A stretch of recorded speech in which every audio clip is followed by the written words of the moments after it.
Subscribe for more.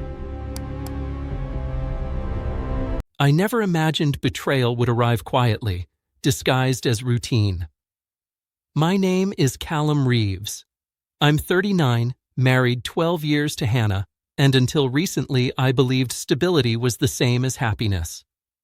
I worked logistics for a regional firm, steady hours, decent pay, nothing flashy. Hannah taught art at a private academy and spoke about students the way gardeners talk about seedlings.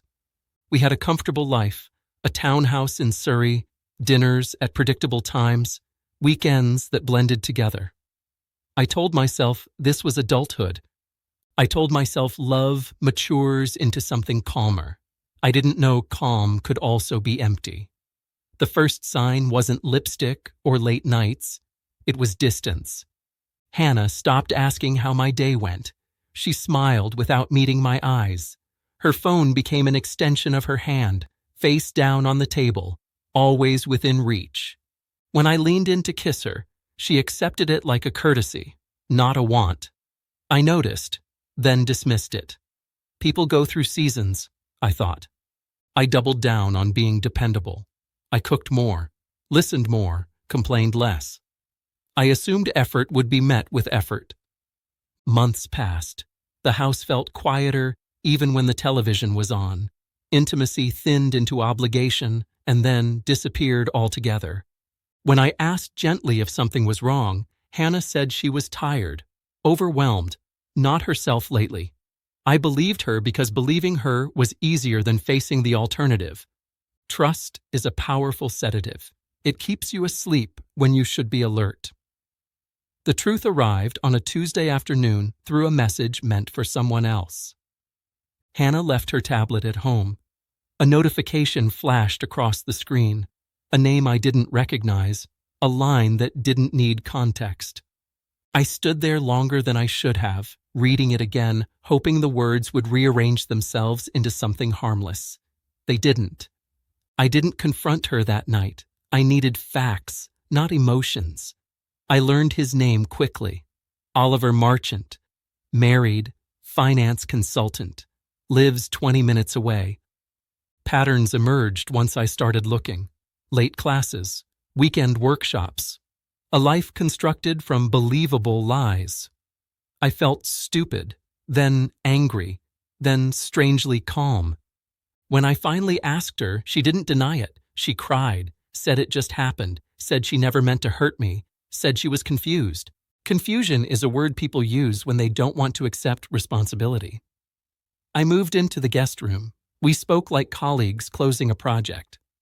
I contacted a solicitor. I stopped asking questions I didn't want answers to. What broke me wasn't the affair itself. It was realizing how easily I had been replaced while still present. That kind of erasure leaves a mark. A week later, I received an email from a woman named Eleanor Brooks. She said she was Oliver's wife and asked if we could talk. My first instinct was to ignore it. I had no energy for other people's wreckage. But something in her tone felt measured, not accusatory. We met at a quiet cafe near the river. Eleanor was composed, early 40s, clear eyes that suggested she had already cried all the tears available to her. She didn't waste time. She confirmed the affair, apologized for the pain, and then said there was something I needed to know. Oliver had been seeing multiple women over the past 3 years. Not flings, not mistakes, but a pattern. He sought married women specifically, those rooted enough to keep secrets. Hannah wasn't special. She was selected. Eleanor had discovered everything months earlier and gathered evidence quietly. Messages, hotel receipts, timelines. She slid a folder across the table without drama. I listened as Eleanor explained how Oliver compartmentalized his life, how he framed himself as misunderstood, how he promised escape without ever leaving. She spoke without bitterness, which somehow made it worse. The twist wasn't that Hannah had an affair. It was that she had been targeted by someone who fed on dissatisfaction.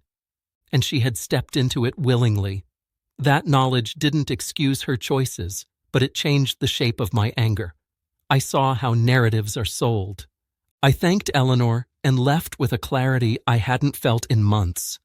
Back home, I packed a bag and told Hannah I was filing for divorce.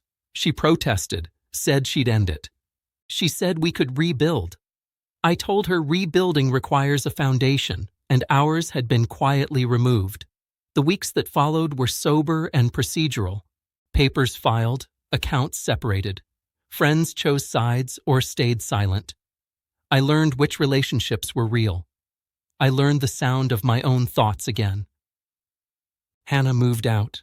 The house felt lighter, not happier, but honest. Eleanor and I exchanged a few messages afterward, practical updates, nothing more. Her resolve inspired me. She pursued her own path without spectacle. Watching someone choose dignity over chaos is instructive. It reminds you that endings don't need explosions to be final. I won't pretend recovery was quick. Some nights the betrayal replayed in my head, uninvited. But alongside the pain was relief.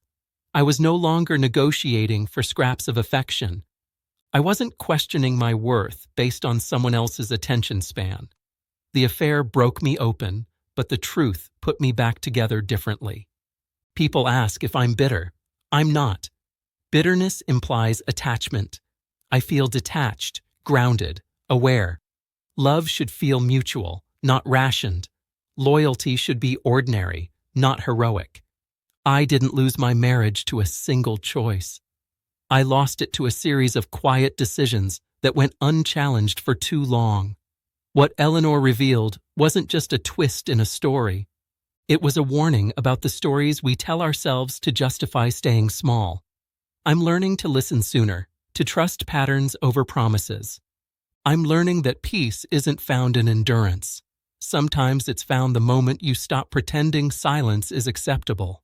I chose clarity, self-respect, and forward motion over pain.